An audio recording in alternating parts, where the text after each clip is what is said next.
What's going on, everyone? Money Man Jeff here. I want to dedicate this video to one of my new students, right? And to many of you who are just getting started who may find this video useful. The question was, Jeff, how do I make $100 profit per phone, right? I want to be able to make $100 profit or more for every device I pick up. And understand this, not every single device will you be able to make $100 profit, but what can we apply in order for us to guarantee as much as possible to hit that 100+ profit margin per device? Now, I'm going to give you a list of 4 questions that I ask every customer. These questions are used to trick people into lying to us, so we can give them one price, a higher price, and when they actually get there, we give them a lower price because the phone isn't as described. So for example, let's say someone wants to sell me a 14 Pro Max. How do I make sure that I can get the most out of this phone? So I'm going to line up these questions to trick them, get them to lie to me, and ultimately get it for the price that I want. Remember, whenever a customer hits me up off a Facebook paid ad, I can tell them, hey, look, your 14 Pro Max unlocked, I'll give you 560, for example, or 560. And they're like, okay, cool, perfect, I'll pull up right now. And when they get there and the phone isn't as described, I can give them 400. Or even less, depending on the condition of that phone. So these are the questions that I always ask people. The first one, you want to sell me an iPhone 14 Pro Max? Perfect. First question, is the phone paid off? It's a yes or no question. Most people are going to lie to you and tell you, yes, the phone is paid off. And that's not going to be the case, because when you get there and you're inspecting the phone in front of them and you're running the phone's serial number or IMEI into sigw.com, and you're able to show them the full report, hey, look, you're saying the phone is paid off and unlocked. Well, according to our system, it's like a Carfax, but for phones, it says here that the phone is still under financial obligation and it's SIM locked, meaning it's locked to a carrier. It's not paid off and you can't use it for any network. Oh, I thought it was paid off. It was a gift. My boyfriend, my mother-in-law, my cousin, they always have a story as to why the phone isn't unlocked like they said it was. And this is going to happen with the great majority of used phones in the market, because most people can't afford to come out of pocket $1,200-1,300 for a phone. So they're going to finance it through AT&T, T-Mobile, Metro, Verizon, whatever. And they're not going to ever get to that point where they pay it off, because sometimes it's going to take 2 or 3 years to pay a phone off. Most people don't ever get to that level of fully paying off a phone. So then that's our advantage. So they're going to say one price. When we get them inspected, it's not going to be what they said, and that allows us to bring down the price on that phone. This is how it works. And they're going to say, okay, you're right, because the phone isn't paid off. And that's a good thing that they can't deny, they can't argue with it, because the proof shows what it is. That's how I get people, with the truth. Now, the second question I would ask them, is the phone in good condition? No cracks, no nicks, no major scratches?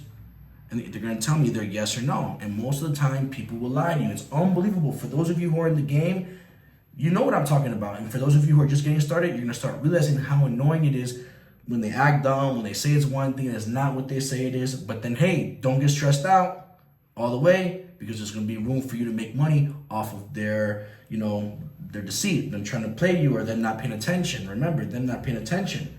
So when I get there, what do I always look for? The frame, the frame around the cameras, the screen. I look for all the charging port. For example, it's how I always get people. I'll put the charging port into the phone, and if it wiggles, it doesn't have a lot of charge, I'll be like, hey, look, the charging port needs to be charged. And in reality, all you gotta do is get a back end of an earring or one of a pin and take out the lint within the charging port, right? You tear the lint and you stick it back in, and voila, it's working again. But these are little things that you could tell the customer when they have pocket lint in their charging port to bring down the price. And it's a simple fix. I do this all the time. People always put their phones in their pocket. And when it comes time to connect this charger, I left my other phone in the other rooms. Connect the phone to the charger, there's play, it wiggles. So the phone doesn't have a solid connection to charge that phone, and many people think it's a charging port. So those are all things we have to look out for. Physically, everything to bring down that price, because it's not always going to be the way they said it was. Oh, it's in perfect condition, grade A condition. When you get there, there's a bunch of micro scratches on the screen, so it's no longer grade A, so you got to bring down that price. Now, the third question is it the highest amount of gigabytes? I naturally know most people aren't going to buy a phone with the highest amount of gigabytes. So the highest amount of gigabytes for a 14 Pro Max would be 1 terabyte. Most people aren't going to buy 1 terabyte. It's too much memory. they're gonna go for the 128 gigabytes, the smallest capacity, and it's the cheapest, the more affordable one. So people are actually gonna go for that one. But I'm asking that question so they could subconsciously devalue the product when they say no to that question, right? Now, the second question that I want them to say no to devalue their product would be the last question. Do you have the original box and charger, right? Most people don't have the original box. They throw it out, and most of them don't have the original charger because they're probably going to keep it for the next phone they're buying. So now they're not going to be turning in the phone to you with the charger and the box. So now in their head, that no devalues our product, because most people will think, okay, maybe he needs the box to ship the phones out. Maybe it's part of the business. The box is required. And if you don't have it, we're going to bring in the price. And most people will believe it. In fact, some buyers have that rule. I mean, not all buyers, but I remember I got bullshitted back in the day when I first started. It was an iPhone 7. And because I didn't have the box for it, he's like, yo, I can't pay you top dollar to get the box and charger. And when he did that to me, I remembered that I felt like I was forced to submit to his offer, right? Because I just wanted to get the phone off my hands. And when I experienced that, I was like, man, if he did that to me and that worked on me and I flip phones, man, I gotta do this to other people who don't flip phones. Because that's a way to get people to give you that device because they really need that money. So now you ask them all these questions, and when they get to you and it's not as described, you now can justify why you're bringing down that price on the device to where you can make $100 profit or more a phone, right? You just can't go in for the kill. A lot of you guys, what you're doing is you're receiving a message on Facebook from a Facebook ad or an Instagram ad saying, hey, can we sell you a phone? And you immediately want them to prove to you that the phone is unlocked. You ask them for the IMEI, you ask them for the serial number, then you inspect it and you tell them, hey, look, the phone isn't paid off. And you're doing all that time wasting just for them to be turned off by your offer because their phone, in fact, isn't paid off, and they tell you no. You want them to believe that you believe everything they're saying. Excuse me, I almost chopped that up, right? You wanna make believe you believe them and give them the highest price, so when they get there, you don't give it to them. Because right now, I can tell you watching this video right now, let's say you right now want to sell me a 14 Pro Max, 128 gigabyte, I can tell you $560 because you told me it's in great condition, it's unlocked, everything is perfect. Where can we meet up right now? Because you need that $560 cash in hand today, right now, tonight. Let's meet up for that money. And when I ask them all these questions, boom, boom, boom, boom, boom, they drive all the way down to where I'm at. They waste their time. Remember, I want them to drive 30, 40 minutes just to get to me, because in their mind while they're driving, they're thinking about, oh, I'm on my way to get this money. And they're thinking about how they're going to spend it, what they got to spend it on. So they're already getting this emotional attachment to that money that they're supposedly supposed to receive, that $560. But when they get there and inspect it, I got to tell them, hey, look, the phone's not paid off. There's some nicks, there's some scratches.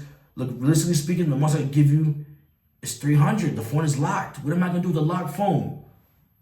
You're not going to pay it off, and it runs the risk of getting blacklisted. This phone will 100% get blacklisted because you didn't pay it off. Whether it happens next month or 2 months or 3 months, this phone is going to have issues, and that's why I can't give it to you at $560. It's not even paid off, bro. I'll give you $300 cash right now. What I do is I take the money, I show it to them. Here's the money. What can I do? And look, there's gonna be times where people walk away. It happens, but for the most part, people do not walk away once they already invested their time. They're already there. Just give me what you can give me. I gotta get out of here. And another thing is too, everything is about location, where you're marketing. If you're for example, for those of you who live in South Florida, if you're running ads in Coral Springs, in Parkland, in Weston, in Southwest Ranches, remember that demographic of people, the richer people, they're not going to have that sense of urgency to sell you a phone to where you can make profit. That's not our demographic. That is not our customers. I'm going to be real with you. Our customers are who? Middle class to lower class people. So if you have customers in the hood, if you have family in lower middle classes, families that say like Lauderhill and Lauderdale and let's say North Miami and Hollywood and Hollandale, right? Some of those areas, they have middle class families and they have people who are lower class families, people in the hood. And those are people we want to attack. Not attack like that, but who we want to push the message to, that we buy phones, because those are our demographics, right? Those are the people who need quick cash in the spot. Those are the people who are going to have that sense of urgency to just let it go because they need the money badly. And that's what we want to attack. You got to learn your markets. What I'm going to tell you, advertise in the hood, advertise in the middle class. That's what I did. I always went to the hood. Liberty City, Opelika, Overtown, Florida City. I was all over South Florida running it up because I knew people in the hood was where I was going to make my money. Right? I used to call it hood goods. I'm going to the hood to get the hood goods because I know everyone in the hood has phones. And I know I can make money off cracked phones, damaged phones, good phones, bad phones, you name it. I can make money because every single phone has a price. Now, if a phone's reported stolen with iCloud lock, then stay away with it because you don't need that type of heat on your back. So, for the most part, this is how you get phones. Well, this is how you make $100 profit per every phone that you get, right? Considering your demographic and then the technique behind it. You want them to lie to you, remember. So if you have any other questions regarding the phone flipping business, you want to learn more about it, you want to get into it, you see the benefit in getting involved with this business, go ahead and give me a call at 305-409-5819, call or text, or if you want to set an appointment for a future date, go ahead and click the link below, the Set More link, and go ahead and schedule a day that you want me to reach out to you, and I'll be more than glad to answer any questions you have regarding the phone flipping business. Guys, if you like this video, like, subscribe. Catch you in the next video. Take care.